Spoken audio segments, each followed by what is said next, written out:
Merlin Sports. Hey everybody, welcome to our NBA season preview show on Merlin Sports. This is Phenomena, and with me today is D-Dawg.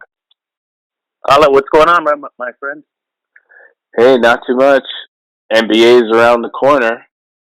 I tell you, man, it's the best time of year. Hockey just started. Football's in mid-season almost, and now NBA is going to start. It's going to be awesome. hmm Non-stop sports every night. Well, let's get right to basketball. Season is almost upon us, and we want to see what's going to happen this year in the Western and Eastern Conference. So let's start in the Western Conference, as that's where our defending champions reside, the Denver Nuggets. But I'm just gonna call out each team in the Western Conference in the order that they finished, and also if they were a playoff team or a play-in team. So last year in the West, bringing up the bottom were the San Antonio Spurs. They're actually tied with the Houston Rockets, but I think they won the tiebreaker for worst team. Then we had Portland Trailblazers, who I'm sure we're going to get into what happened, what offseason movement happened there.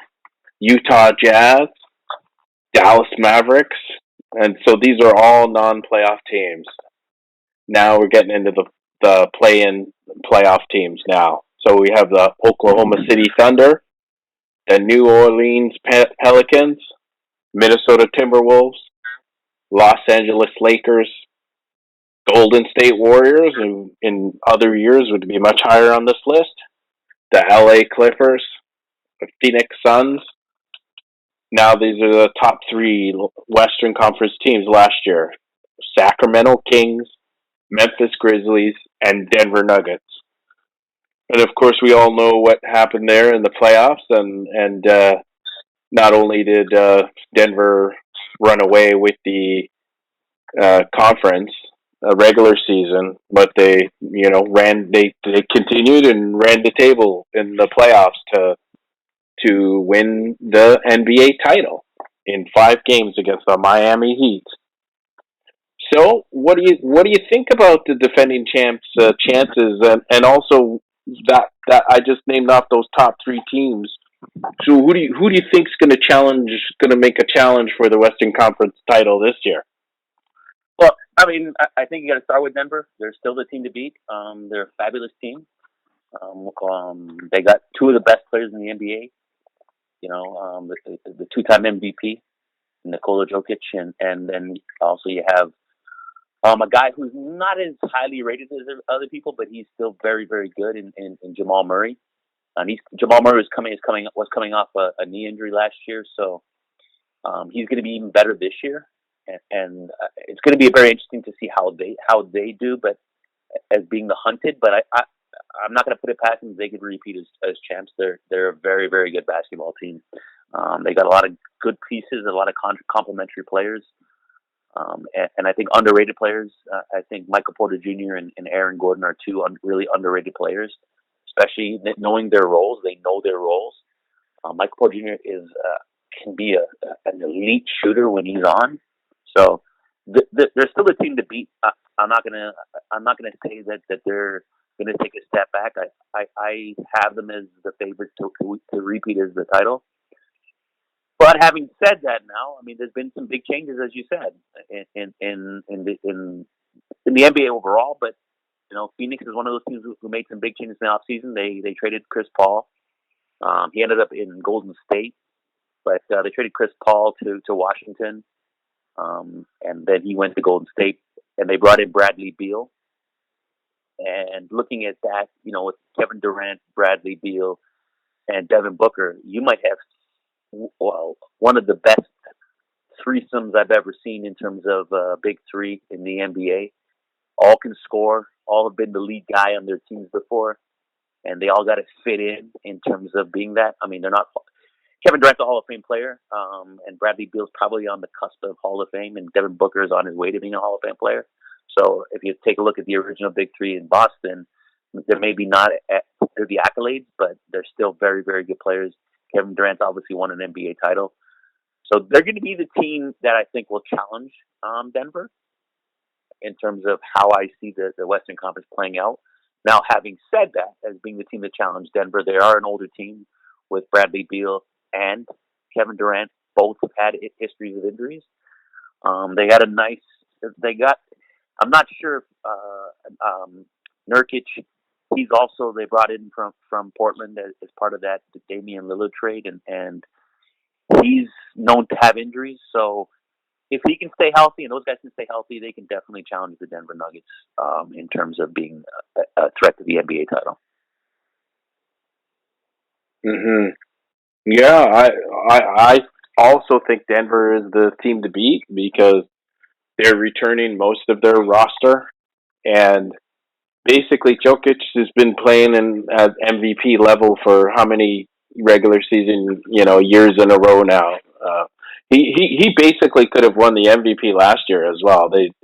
Embiid got it, and Embiid was deserving of it, but based on Jokic's numbers, he's an MVP threat every single year just with the numbers he posts.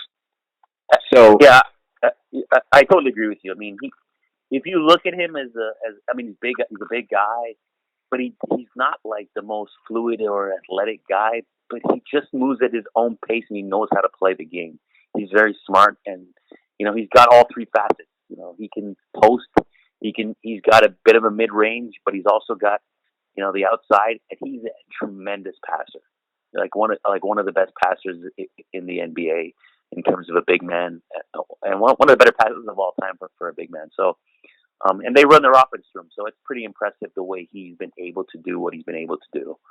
So, in terms of that stuff, yeah, I mean, he could have won it easily last year, but they don't like to give it 3 years in a row. I mean, he might be a candidate for this year because it's not 3 years in a row anymore. mm-hmm. They didn't give it to Giannis. They didn't give it to him.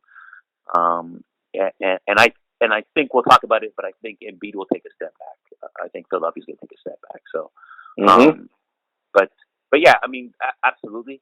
And like I said, Jamal Murray is one of the best guards in the world, right? He's a tremendous player, confident, can make the shots. So there's definitely a team that can can contend for another title. Yeah, and I put them as a favorite, definitely. Yeah, same with me. I do like Phoenix jumping into that upper echelon. I think with that acquisition that you said with Beal, but not only that, it's the full year of Durant uh, and the newly acquired Beals. Yeah, but I mean, I think like I said, I think the question for Phoenix is and they didn't get. I mean, of the three teams in the trade for Damian Lillard, I think they made out the worst of the three. I mean, they got a Nate Little's a pretty decent player, so he's going to be, he's a complimentary guy to fitting into what they have left over. I don't know if they have enough depth, but they don't need depth because you're going to play Beal, Booker, and Durant 35 plus minutes a night. So you just need guys to fill in when they go off the court, and if you can keep two of the three on the court at all times, you're not going to struggle and go through lulls in a game in terms of scoring. They're going to be able to score. Sure. And they depend enough, and can they stay healthy? Because they're an older team. KD has shown some injuries in the past. Same as Bradley Beal. D Book is probably the healthiest of the three, but he's had some injuries as well. So if they can stay healthy, I think they'll be able to compete with Denver in terms of the title. I'm not going to say, oh, Phoenix is the best team because they have those the best players in the league, but they're definitely going to be a team that contend. And then if you really want to get in terms of like Western Conference, I would say the next team that might give a run to is probably Golden State. But this is their last ride. I don't see them contending too much longer, and they're going to need some of their younger guys to grow this season. Because I mean, Steph Curry is still going to be Steph Curry, but Clay is not the same player he was a couple years ago before the injuries. Andrew Wiggins is still solid, but he's found a role in Golden State. Chris Paul is older, right? He's going to be 38, 39 years old. So it's going to be tough for him to be that way and play at a long level. So, and you know how Golden State plays. They play small and they play undersized. And Right. so Draymond's yeah. getting older too. So it's going to be hard for them, but they still can compete because they have a unique brand and style that I think it's going to be difficult for teams to compete with. Again, Phoenix might be able to do it, but they hold down home court pretty good, Golden State. So that's a difficult place for opponents to play. So we had one of the surprise teams up here in that kind of made the jump last year was the Sacramento Kings. So do you think that their performance is going to be repeated, or do you think they regress this year? I think they take a little bit of a step back. I mean, I think I have them in the mid tier teams. You know, I rank the teams in both conferences in top, middle, and bottom. You know, I think if we jump down to the bottom and kind of get them out of the way right away, I think Utah, Houston, Portland, and San Antonio are the bottom teams of the Western Conference, right? And then I think everybody else besides the three that we mentioned are in the mid tier. I think Houston might make a little bit of a jump. They brought in Fred VanVleet to give him some leadership, but you know, that's a hefty price they paid for him, and I'm not. And how much is he pressed to live up to that? If any team's going to make a jump to the mid tier, it's probably going to be Utah. They have some pretty good young pieces. They wanted to tank last year, but they decided against tanking. Well, I shouldn't say decided against tanking, but they played better than they expected, and they got all-star performance out of Lauri Markkanen. So that's how I look at like those bottom tiers. And then in the middle, you have your OKCs, the Memphises, the Clippers, the Lakers, New Orleans, Minnesota, Dallas, and I put Sacramento in there. Even though Sacramento finished third last year, I think they caught a little bit of break. Phoenix was injured for much of the season, and then they made the big trade for Kevin Durant. They had DeAndre Ayton, who was very unhappy, even though he signed that big deal to come back to Phoenix. If you recall, he actually signed an offer sheet with Indiana, and Phoenix matched. So I don't think he was totally happy being there. And then they made the big trade to shake up their team and bringing in Kevin Durant, who wanted to go there from the summer, and finally they pulled the trigger with the new owner they got. So I think Sacramento caught a bit of a few breaks last year in terms of being up there. Obviously, Golden State had some injuries as well. So I think this year, I think they take a step back. It doesn't mean that they're going to be a bad team. I think they'll make the playoffs because I think they're good enough. They have some really good players. Not, I wouldn't say superstar players, but they have some really good players in Sabonis and De'Aaron Fox. And they have some good complementary pieces like Harrison Barnes and Keegan Murray. So I think they'll maintain in the, I want to say, 4 to 7 range. That's where I see them fitting in. And then I you know, Memphis is going to be interesting because how does the suspension of Ja Morant figure into it?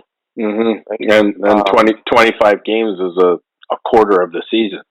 Yeah. So I mean, Ja Morant's a tremendous player, and him on the court makes Memphis better. But him being out for a while, it's going to see how they manage. They still have some talent in terms of Jaren Jackson and Desmond Bain, but not having Ja is going to be a bit of an issue, and we'll see how it goes that way. I think the team that's going to surprise a few people, they made the play-in last year. They didn't make the playoffs, but they made the play-in last year. Is OKC? Because I think I mean Shea Alexander, you know, Canadian boy.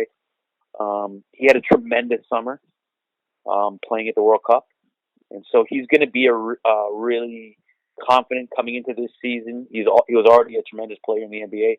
He's going to be better. Then you got Josh Giddey, who I think is underrated, and he's getting better. And he has some good complementary pieces. I'm not convinced about Chet Holmgren, but maybe he surprises me. He's got the physical attributes, but he's real thin. And it's the same concern I have for Victor for San Antonio. Although Victor's a little bit taller, is how does his body handle the banging of the NBA? Mm-hmm. Because the NBA is very physical, and even though he played in a man's league, whereas Chet did not play in a man's league, he didn't. I mean, he played in a conference in college that I wouldn't call physical. So it's going to be. Let's see how he plays. He has the physical tools. Whether he can handle the physical banging will be the question for him. He couldn't handle it last year, and he was out the whole season. So that will be interesting to go. If you look at a couple other teams like New Orleans and Minnesota, New Orleans is really dependent on how healthy Zion is. If he's healthy, then he can kind of bring them up. I think Minnesota and Dallas are two teams that are in neutral. Dallas has Luka and Kyrie, two of the best offensive players in the NBA, but they're not very good defensively, and I'm not sure what the cohesion there is. They just missed out on the play-in last year, but Yeah, but are you saying that you don't even see Dallas in the play-in this year? Because that had to have to be considered a disaster for 2 years in a row. they'll probably. I mean, I think they can get into the playoffs, and they can probably get into the play-in. You got Luka and Kyrie. You never know where Kyrie's head is at, but when he's on, I'm not gonna lie. As much as he's a Dookie, and I'm not a big fan of the Dukes, um, he is one of the most gifted offensive players in the NBA. When he's on, I don't care who you put on him. You could put the best defender in the world. You could put Giannis on him. He's going to be able to score.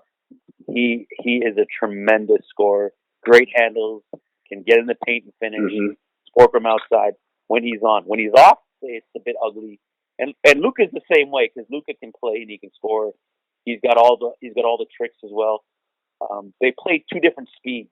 I mean, Kyrie's a fast twitch guy, can make some really crazy moves, versus Luka, who is very methodical, sort of like a slower version. And I don't mean it slow in a bad way, but just a more deliberate version of a Kawhi type of player. Like he just knows his spots and he knows where he can score from, and he makes big shots. Extremely confident. I actually love watching him play because he is so smooth the way he plays, and he doesn't wow you with athleticism. He's just so smooth to how he plays, like, extremely smooth in how he plays. So, obviously, with two of the best players in the world, they can contend for a title. I mean, I won't say a title, but they can contend for a playoff spot. It's just really going to be, what's their head like, and how much they mesh, because cohesively they're two different types of players and they both need the ball. Yeah, So that's gonna be a tough thing for them. And the only teams we haven't really mentioned are the two LA teams, and they're kind of going in different directions. I want to say, obviously, with LeBron still wants an NBA title, and so if him and AD can stay healthy, they actually built a pretty good complementary group around them from last year, so they could contend, for a playoff. I don't think they can beat the two best teams in the West, but they definitely are, in that, like, I want to say 3 to maybe 7 range. They're that good. They're good enough to do that. But it depends on their health, right? AD has never been able to stay healthy, and LeBron's going to be 39 years old, right? And 39 years old, you're not the same body type player. Recovery time is different. So if he can stay that way, I mean, they have enough complementary pieces. D'Angelo Russell's the guy who can score when he's on, and so they could hang around that 3 to 7 range. I think they'll make at least the play in. But they'll make the playoffs. I would be more comfortable in the playoffs. The Clippers, obviously, they brought in Kawhi and Paul George to win an NBA title. They haven't done it. Injuries have derailed them, both Kawhi and Paul George. They've never been able to stay healthy for a full season. You mentioned James Harden. They're in the rumblings of the James Harden trade. If they trade James Harden to the Clippers, if Philadelphia trades James Harden to the Clippers, and the Clippers don't give up much, right? In terms of, they don't give up a lot of their, fringe core. Like, they don't give up George or Leonard, and then they maybe trade some of their fringe core. People might think, oh well, they got Harden, they got Westbrook, they got George and Leonard. That should be a team that can contend. I think that just seals their fate as not winning another NBA, not winning a title this year at all. They won't be in a title. I mean, they're not even winning a title or even get near a title as long as Russell Westbrook's on the team. I love the way Russ plays, but he's not a guy you win a title with. He's about numbers, and as much as he may be saying he's not anymore, he's still, that's the way he plays, and he can't play to the same level as he used to. So I don't think the Clippers are going to win it. I think they're probably a play-in team, not a full-fledged playoff team. I think they're more of a play-in team, but they have some decent pieces around in there to help that group. But I don't see them contending for a title at all, and I don't see them being a for sure playoff team. Mm-hmm. Yeah, I mean they finished fifth, and pretty decent record, and it's just been hard for them for all their best players to be healthy at the same time, and that's kind of a risk. That was the risk. They had to have known the risk when they acquired these players. That as much as we love Kawhi, he just doesn't play all the time. Yeah, and I think people need to give credit to the Raptors organization for the way they took care of him. Alec McKechnie did a great job taking care of Kawhi Leonard. I mean, there's no doubt about it. He did a lot of unique things that no one had ever done before, and really helped Kawhi along the way. And I heard other guys on the team say stuff about him that way as well, is that he comes up with these different ways to treat stuff. And, Kawhi thinking that he could go to LA and get the same treatment was kind of not going to be possible, right? Mm-hmm. There's obviously a reason why certain teams have better luck staying healthy.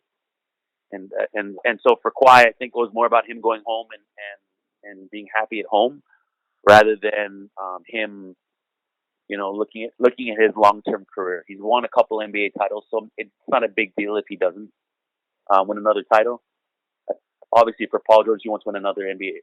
He wants to win an NBA title. He's had a sniff at it, if I'm not mistaken. He come close to the Eastern Conference Finals, but he's never got into the finals, if I recall correctly. And so, obviously, they think coming together.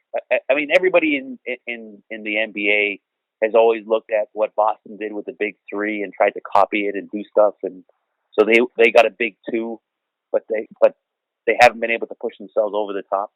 They've had a couple good runs, but not anything to give them a chance at an NBA title. So, and I don't see that happening this year. Like I said, I look at a couple players, and if they get James Harden, I think it just solidifies themselves as a team that's gonna probably make the play-in, but I don't think they'll be higher on the board.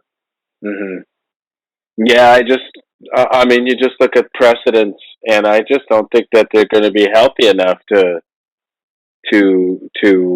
challenge for the Western Conference title. I think they'll be in that meaty middle with a lot of other teams, some which you just mentioned, Lakers included, and I think for them it's sort of, even though I think there's more promise in for the Lakers, they also have injury concerns with two veteran players, and AD just has a hard time staying healthy for long stretches of a time at a time. So I think those teams make up the middle and they fight it out.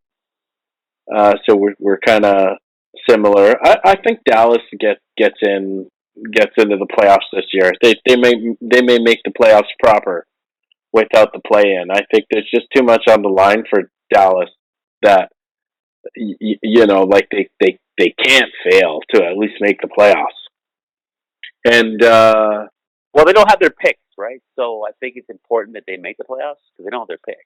Yeah, they traded some of their picks to get Kyrie. I mean, they have two, like I said, two of the best players in the NBA. I mean, if you want to rank them, on sheer offensive skill set, Kyrie and Luka are top 6 at worst in the NBA for skill in terms of offensive skill. Yeah, it's just they don't complement each other as good as they should because they both need the ball, and only one person can have the ball at a time.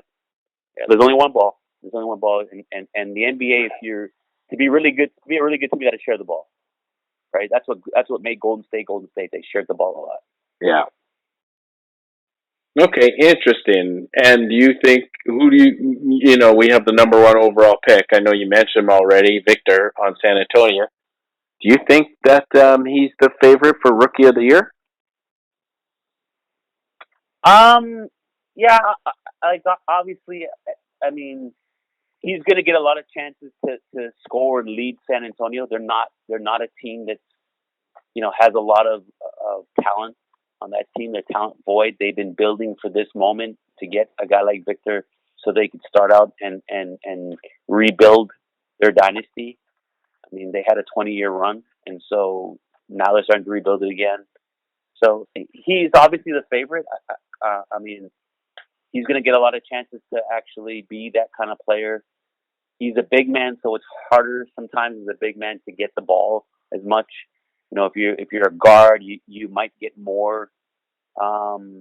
You'll get more run with it because you're a guard. But I don't know if Scoot Henderson, who's going to play in Portland with Dame gone and even Drew Holiday gone now because he went to Portland originally.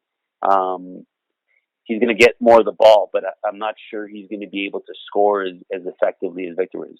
Victor is a very polished scorer right now.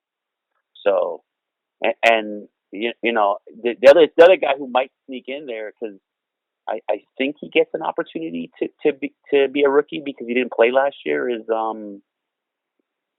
Chet Holmgren. So there's a few guys there that I would think there's no real other dominant players that came out of college or the G League that could be like that upper echelon. So yeah, I think Victor's probably going to win by default just because the hype is actually matched. He is a very, very good player. He's got all the skill sets. Mm-hmm. He can shoot from outside. He can post.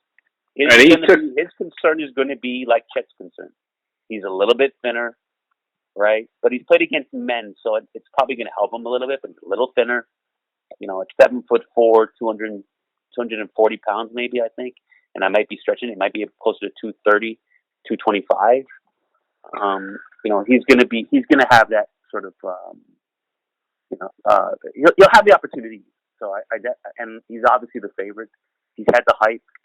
He looks like a generational talent. And if he's on, how do you defend a 7'4" guy who can dribble, shoot from outside and post in the paint? And is quite athletic for his size. Yeah, and I was going to say that he took the summer off and did not participate in the World Championships so he can prepare for the NBA season. So that's been his singular focus. And he's looked fairly good in preseason. And he's this is what he's all building towards. So I think it would be a disappointment if he did not win Rookie of the Year this year.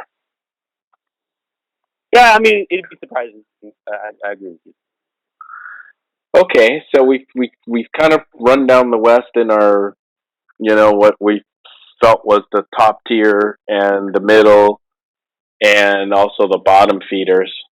Why don't we turn our attention to the East and then we can talk about who we like, coming out of the East and then what the NBA final looks like. So in the Eastern Conference, with pretty interesting season last year. So the non-playoff teams, starting from the bottom, were the Detroit Pistons, who were actually the worst team overall in the entire league. Charlotte Hornets, Orlando Magic, Washington Wizards, and Indiana Pacers. And then the rest of the teams are play-in and playoff teams in the order that they finished in the regular season. So we got the Chicago Bulls, Toronto Raptors, Atlanta Hawks, Miami Heat, Brooklyn Nets, New York Knicks, Cleveland Cavs, Philadelphia 76ers, Boston Celtics, and the Milwaukee Bucks, who topped the conference last year and actually had the best overall record in the entire NBA. So, do you think well, I guess why don't we just get Milwaukee out of the way here because they were the biggest movers and shakers in the off season with that blockbuster trade to acquire Damian Lillard from Portland Trailblazers and a three-way trade and makes the newest dynamic duo in our NBA. So, what are your thoughts on that, and if that means that they're going to repeat as the top of the Eastern Conference? So let's start there with Milwaukee. I mean, yeah, I mean Dame Lillard is obviously a huge get for any team, and Milwaukee got him. Dame is a guy who can score from anywhere in the court. I mean, I was talking to somebody the other day about watching the NBA and watching the All Star game, and I watched the All Star game. I used to watch it for the dunks and stuff.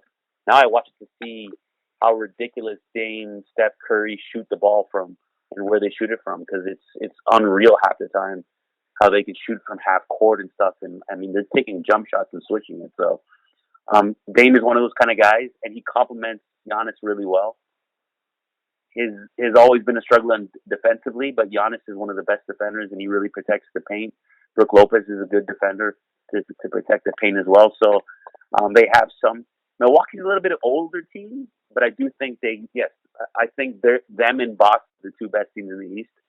Boston's actually made some moves as well to kind of raise their level because obviously they didn't make the finals last year. I mean, let's the elephant in the room there is Miami Heat who were in the play-in and then woke up and went to the NBA Finals last year. I don't think they can do that again this year. They're obviously a little bit older, but Milwaukee definitely with Dame Lillard and Giannis are going to be a team that is going to contend for the Eastern Conference Championship and NBA Finals berth. I don't know if they can beat, let's say, a Denver if they get there, or even a Phoenix. And I think it's good. It's important to remember that Phoenix will be a little different team if they face because they'll have Kevin Durant, but also Phoenix, Milwaukee won the title over Phoenix, and Drew Holiday was huge in that series defensively against Devin Booker. And they're not going to have that guy anymore. They don't have a guy like that anymore. Dame is not the defender that Drew Holiday is. So that's going to be their question mark and maybe their Achilles heel in terms of their backcourt because you got to be able to defend at the point of attack. And when you can't, you're going to struggle. So we'll see how what they do. They got a new head coach, so they fired Mike Budenholzer and brought in former Raptor assistant AJ Griffin to see Adrian Griffin. AJ's his son, sorry, but Adrian Griffin. And Adrian Griffin, he's had some experience with the Raptors as a coach, but now the question is whether he can be, the head coach, the head man. He's coaching a very experienced team. They have three guys that are, say, in terms of their top three with Lillard, Giannis, and Chris Middleton.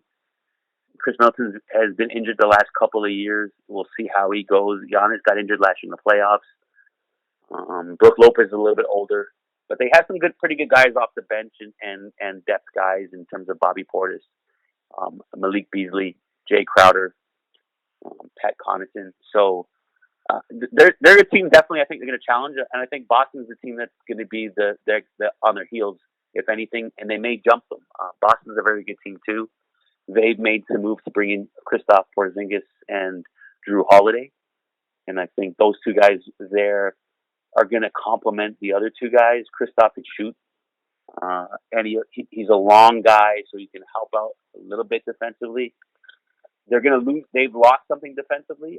I will say that with trading Robert Williams. Williams was a good defender. He anchored their defense.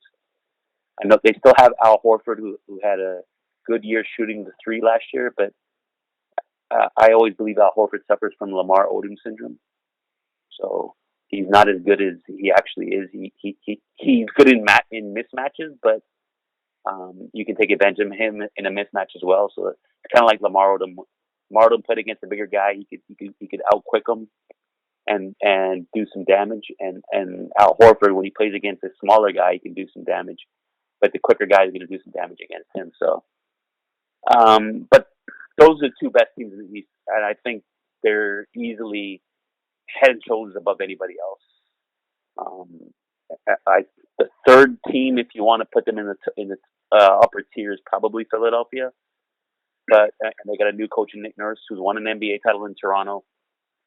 But they got the James Harden saga coming on their team, and they also have, you know, Joel Embiid's a great player, but he's enigmatic, for lack of a better term.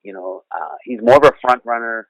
I don't know how strong mentally that team is if they get behind, and whether they can handle the tough love that Nick Nurse would put on them at times.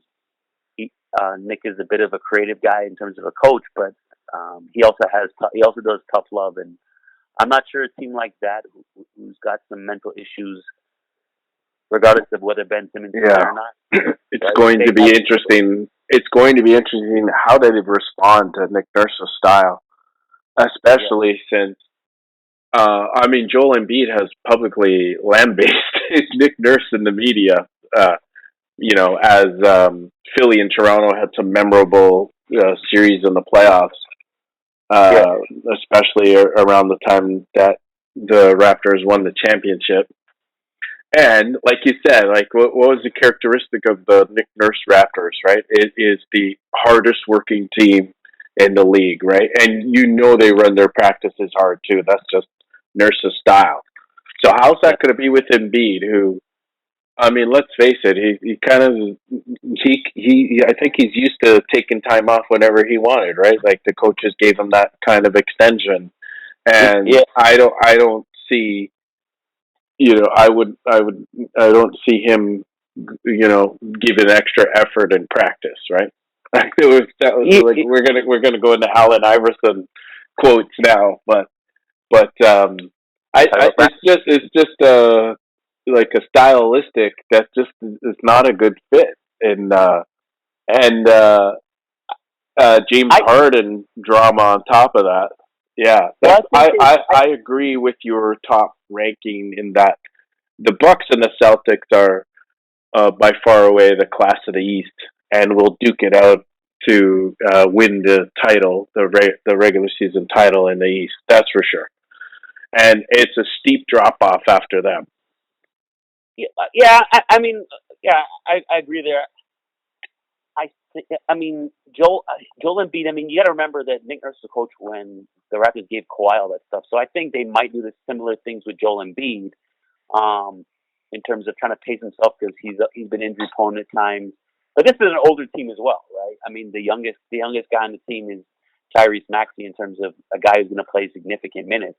He's the youngest guy, and Harden's in his 30s, and Embiid is late 20s. I don't think he's 30 yet, but he's getting there.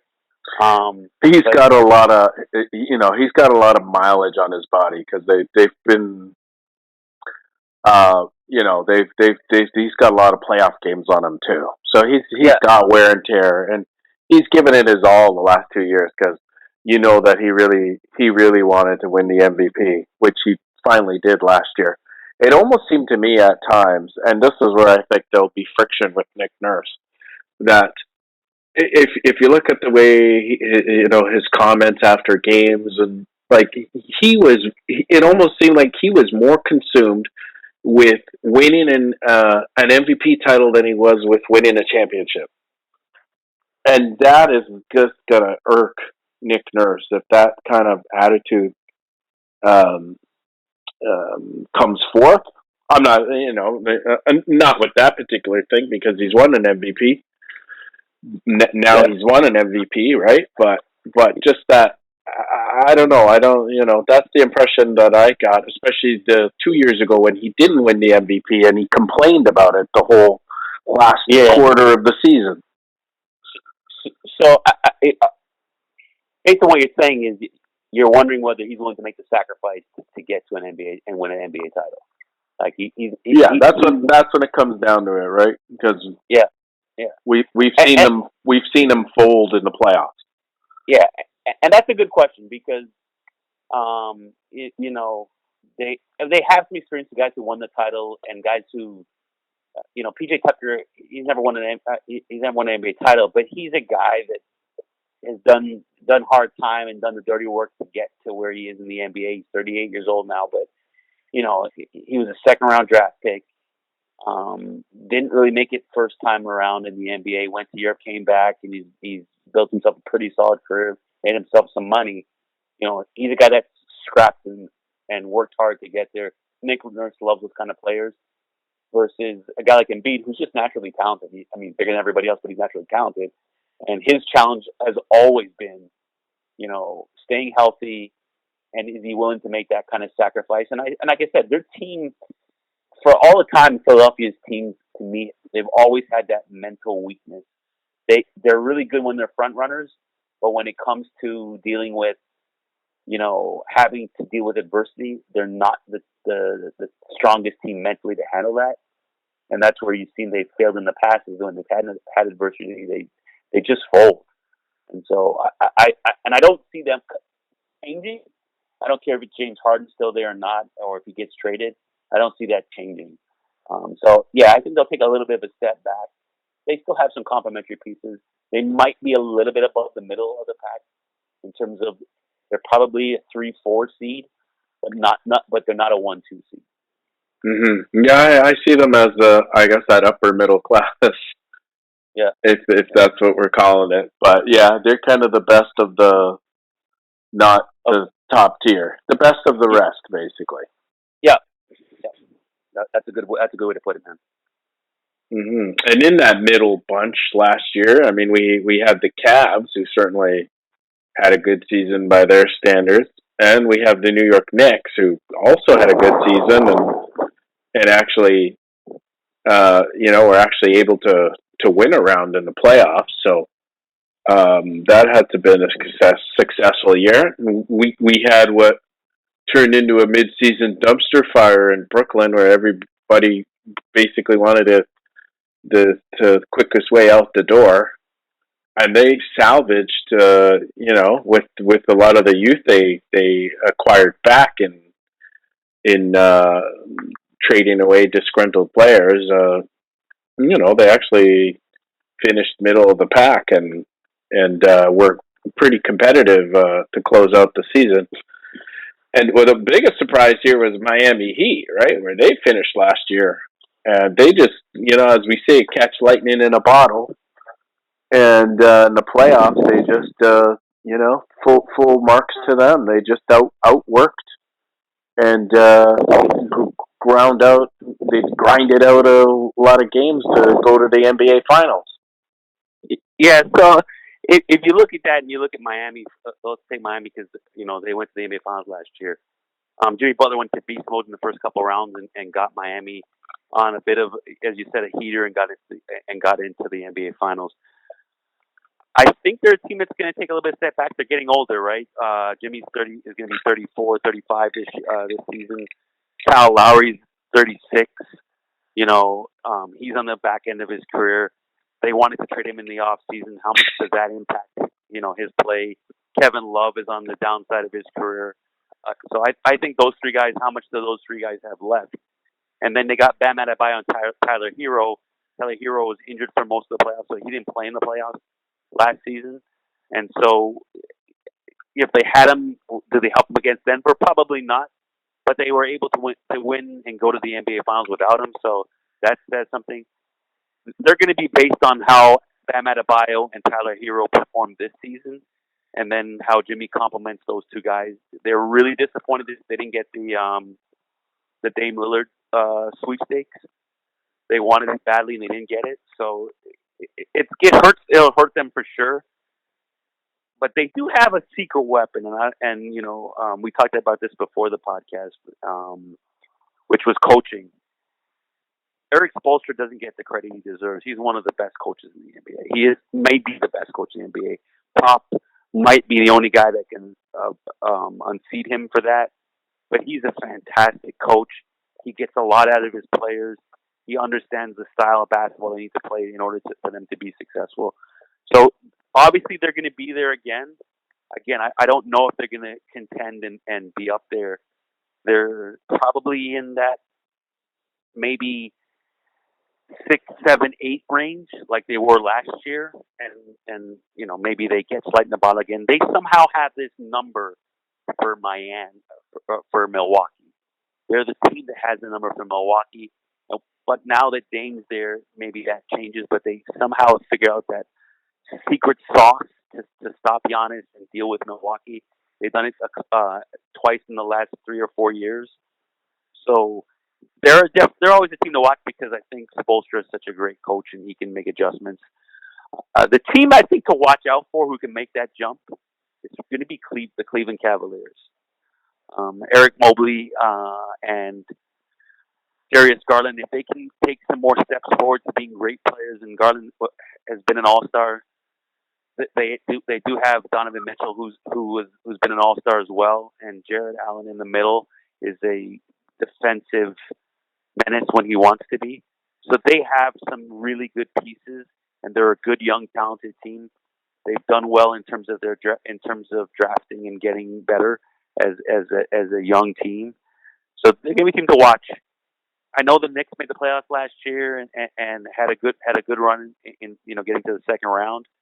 Their success is going to depend not on Julius Randle or Jalen Brunson, but on R.J. Barrett. If R.J. Barrett can take a step forward, he's got to be their best player in order for them to jump up and really challenge even the upper echelon teams, because the other two guys are good, but they're not great.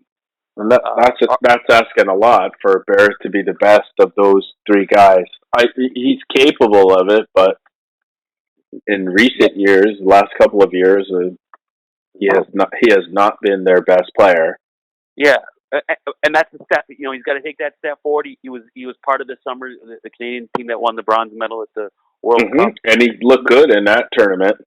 Yeah, he's got to put it more together consistently. But if he does and he steps up and plays to his level, I mean, R.J. Barrett. I don't know what it is. These guys have a lot of publicity coming into college and even into the NBA, like Andrew Wiggins, and they don't necessarily live up to the hype that they were. RJ was one of the top players in high school when he was in high school, and went to the college, and he was still a very high end player. But yeah, it's about him making that leap. Like Coach K had a lot of belief in him and confidence in him when he played at Duke. So I still have a lot of hope for RJ. Whether he can take that leap forward, I don't know. But I think the Knicks' success is going to depend on him. Brunson and Randall, they're good players, but and Randall has been an all-star, and so is Brunson. But they're not great elite players. And RJ has the talent to be elite. Whether he can put it together it's going to be the question there. Mm-hmm. So you look for New York to regress next year?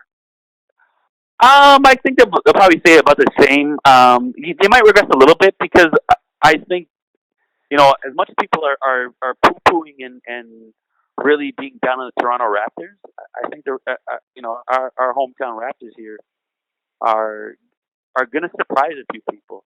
I saw the over/under at 36.5.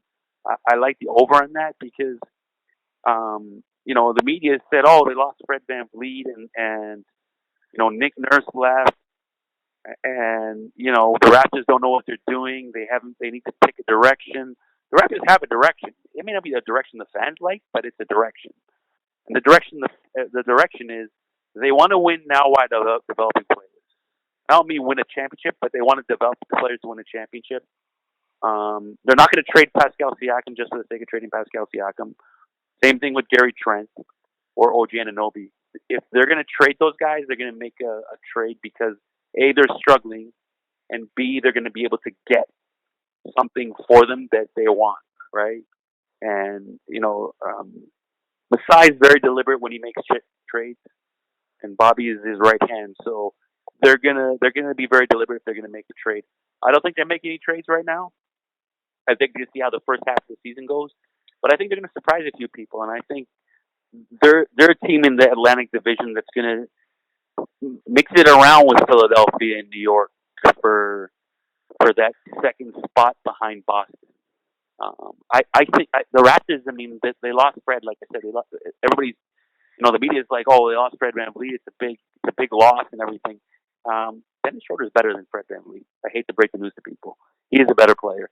He's not as good a shooter, but he can get in the paint better. And he's a better defender, and he costs 3 times as less. I mean, right? I think it's also a critical year for Scotty Barnes. Right? Whether Scotty Barnes can evolve to the player that a lot of people believe he can be, it remains to be seen. He's had a good preseason, especially the last couple of games. He's looked really good in. But Scotty can do a lot of different things. He's got to be able to make the jump shot a little bit more consistently. But I think the Raptors have a solid starting 5 that can compete with most of the teams in the East. Not the top teams, not the top 2 teams, but the rest of the teams in the East. Their starting 5 can compete against them. And with Gary Trent off the bench, with a few other guys, they're going to surprise a few people. They're not going to be as bad as people think. They had a good preseason. They were 4-0, so we'll see how it goes. Yeah. Well, that 36 wins does seem, or 36 and a half does seem on the lower side. So. Yeah, I think they'll go above that. And then you get to mix in we'll call it the muddy middle. I think you still have Atlanta. You have Atlanta. You have Chicago in there. Brooklyn, Indiana, and Orlando. So those are the two teams that didn't make the playoffs. Indiana, Orlando. The question for both of them is can their young players continue to grow and get better? Indiana surprised a lot of people early, then they fell off with injuries to Tyrese Halliburton a little bit, and eventually they sort of dropped off because they weren't looking to make the playoffs. They wanted to be more of a tank team. Orlando's just been drafting up and coming young players. They screwed up badly with Jalen Suggs. I'm sorry to break the news to everybody, but I knew Jalen Suggs wasn't going to be much of a player in the NBA, and he's not really lived up to any type of hype. But Franz Wagner, Paolo Banchero have been really good. I hate to say it because as a Michigan fan, and I go way back, and you remember this the Fab Five, Juwan Howard's son Jet Howard. They drafted him as the lottery pick. Jet was not ready for the NBA. He's got a good stroke, but he was not NBA ready. So I think they reached a little bit with their draft pick this year. But Franz Wagner, and Paolo Banchero will keep them competitive and could have them challenge for the play-in. Who drops off will be an interesting question, but I think Chicago getting a little bit older with DeMar and Zach LaVine and no Alonzo Ball, they're probably going to be, challenging that 10th spot and being on the cusp. I also think Brooklyn will be kind of taking a step back. Kevin Durant and Kyrie Irving had them up high, and then as they made the trade, they sort of kind of dwindled back a little bit. So I think they'll probably take a step back and be in that 7 to 10 range in the play-in. I like the Raptors somewhere between 5 and 9. Right, I had Chicago somewhere between 9 and 12, 9 and 11. And I think Indiana is in that 10. I don't think they'll get into the 9th spot, but 10. Orlando's probably in the 10 to 12 spot as well. So those are kind of the teams I see coming out of it. And the only other team that we didn't mention that we should make a little bit is the Atlanta Hawks. Obviously, with they're banking on DeJounte Murray, and Trae Young kind of meshing better this year. I'm not sure how much better they're going to be. They do have still some good complementary pieces, but they did lose John Collins last year in a trade, so that might not help them in terms of their bigs up front. But they're probably going to take a little bit of step back. They'll maybe in the 8 to 10, maybe 8 to 11 spot in the East. And then if we kind of go a little further, we'll go down to the bottom tier, which is Detroit, Charlotte, and Washington. I think that Detroit's going to be better than the other two. They're going to grow. Dwayne Casey moved upstairs, but Cade Cunningham was out for most of the season last year, so he's coming back.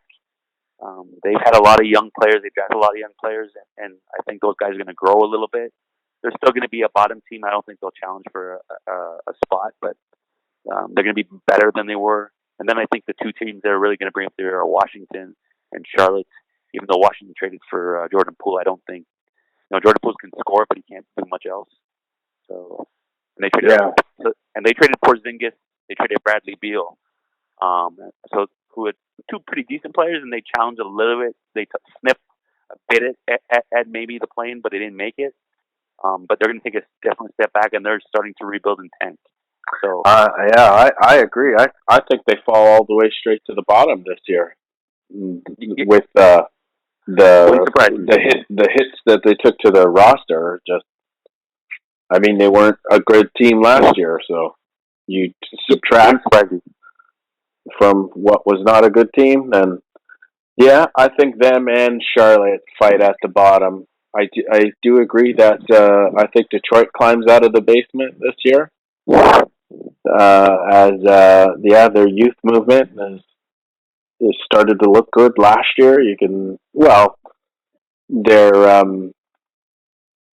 like you said, with Cunningham coming back and hopefully gets in a healthy season to start, see what kind of player he could be. And I do like Indiana. I think Indiana's gonna at least make the play-in this year, just because they shown some flashes last year, and you got another year under your belt. Halliburton was emerged as a quality player, and I think maybe they overtake the Bulls, who I think will drop on that fringe of the play-in. And that juicy middle, I think a lot of teams will be fighting it out there. Your Miami's, your Brooklyn's, your Toronto. I'm not sure about Atlanta. Atlanta's probably the bottom rung of that middle tier, and I think Chicago, Indiana, and Orlando kind of duke it out for the play-in, for the last one or two play-in spots there. Yeah, I'm not gonna disagree with you. I was gonna ask you when you said Orlando and Indiana challenge. I said who's gonna drop out. You said Chicago. Yeah, I mean Chicago's getting older, right? I mean, they have some young players, but not anybody who's jumping out of you. Zach LaVine is a good player, but he's not great. DeMar is on the downside of his career. Still got a great mid-range game, but he's on the downside of his career. Let's face it. He's in his early mid 30s now. So I don't see Chicago jumping up, and they actually kind of have to because they have some pick issues as well. So that's going to be interesting to see how they play out. But definitely if you ask me, out of those teams, who could come in and sneak in? Like I said, Indiana and Orlando, I think are two of the teams that can sneak into that play-in now. And we're in agreement on the bottom three because those are the three worst teams in the Eastern Conference. Okay, so now we kind of established the upper echelon of both conferences. How do you see this season playing out? And now we're talking the playoffs. So basically, who's your pick to come out of the East? Who's your pick to come out of the West? And who do you see taking the title this year? Well, I'm going to say coming out of the East, I'm going to say the Milwaukee Bucks will come out of the East. Giannis was not very happy with losing to Miami last year in the playoffs, number one. And he was very adamant and really was pushing Milwaukee if he was going to sign a long-term deal there, that they couldn't stand still. And they did. They went out and got Dame Lillard. Dame, he's been in Portland for a long time. He was very loyal. He wants to win a title. So I'm going to say they come out of the East because I think Boston doesn't have enough defense for Milwaukee. Milwaukee's got a lot of offense. I don't think Boston has enough defense for them. Robert Williams hurts their defensively, but but Boston wouldn't be if the Boston beat them. It wouldn't surprise me either. But I think those two teams. I don't think anybody else is going to come up and fight them like Miami did last year. I just think those two teams are just so much better than everybody else that one of those teams is going to go. And I'll stick with Milwaukee based on I think Giannis is determined to get back and win and challenge another NBA title. I'm going to say to win, but I think it's determined. Then in the Western Conference, I think that the Denver Nuggets are going to come out of the West again. I just think that there's a team that they now know how to win. They've been scratching the surface for a few years before they finally got it. They know how to win now, and they like the scent of it. And no team has repeated since Golden State repeated. And so I think they want to sniff that. They want to be the team that says, hey, yeah, we can have a dynasty as well, right? Because they got their prisoner contract for a little bit, and they have some really good players. So I like Milwaukee and Denver in the finals, and I like Denver winning their second NBA title. Interesting. Yeah. I mean, it's hard to disagree with that. I think that I like how Boston kind of, in a sneaky way, got Holiday there, and originally from the Bucks, so they kind of backdoored one of the Bucks' better defenders, and I think the Celtics will come out of the East this year, but it's gonna come down to the Bucks and the Celtics in the conference final, and as well as in the vying in the regular season, because they're just too talented a squad, barring any catastrophe type injuries to their star players. But I like the Celtics just with a bit of an edge, and I think Holiday is going to come back to haunt his team in a way. And in the West, I'm going to go out on a limb and say that Phoenix comes out, because I think we're waiting for a shoe to drop, the whole James Harden saga, and there are some big moves that have yet to materialize. And I think if Phoenix ends up a team making a pretty big move here, I think that's enough to take them over Denver. I only think that I like Denver. I like their squad. I like their style of play. What I like most about Denver is they acquired and cultivated players um, in Denver, right? Whereas, like a lot of these teams were put together just basically disgruntled stars wanting to go somewhere, or they wanted to form the super team.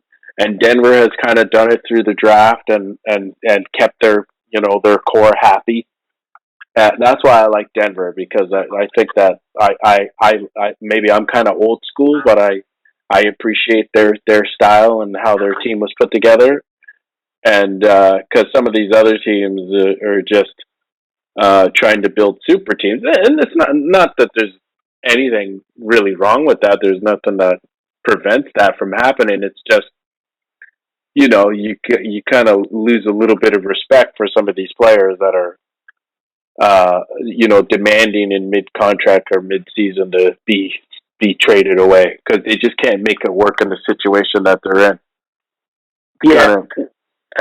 So no, I like Denver for that aspect, but I'm going to say that Phoenix comes out of the West just because like they're already strong as they are, and if they do add pieces during the season, it's just going to make them stronger. And I think that when you're the team chasing the top team, you may be hungrier than the team that's at the top, and that's why I think Phoenix comes out, and I'm going to say that Phoenix wins the title this year, tops the Celtics in the final. It's an interesting pick, and there's no doubt about it. I mean, I'm going to say that, Denver definitely built their team smartly. I mean, they did draft. A lot of it's drafting, but they did make some shrewd trades when they needed to in order to help their team get better. Phoenix getting out and beating them and making it to the NBA Finals and winning it wouldn't surprise me. I mean, they're a very, very good team, and it is different being the hunted versus being the hunter, and obviously Denver's going to be the hunted for the first time rather than being the hunter. So that will be an interesting dynamic. So yeah, I mean, I wouldn't surprise me if Phoenix won, but I want to see a repeat champion. I want to see a team that's they're not one of the sexier teams. Denver is not a team that people talk about, and glamour team like the Lakers or Boston or the Knicks or Miami. Denver's this Midwestern team, South Midwest kind of thing. In a smaller type of city. I wouldn't say it's a small city, but it's smaller in terms of their population and stuff like that. And I like watching them win last year because they just play a certain way, and I like the way they play. So, but yeah, it wouldn't surprise me if Phoenix won. If Phoenix won. Okay, well that's been great. I want to thank you for taking the time again. Anytime, my friend. Anytime, my friend. And it's almost tip off, so can't wait. And maybe we'll talk to you soon during the season. Yep, it's great. It's Tuesday, I believe, that the season starts. The Lakers in Denver and Phoenix and Golden State. So it's going to be really very, very interesting games. Yeah, right off the jump, we have some really compelling matchups. Can't wait, brother. All right. I'm good. Okay.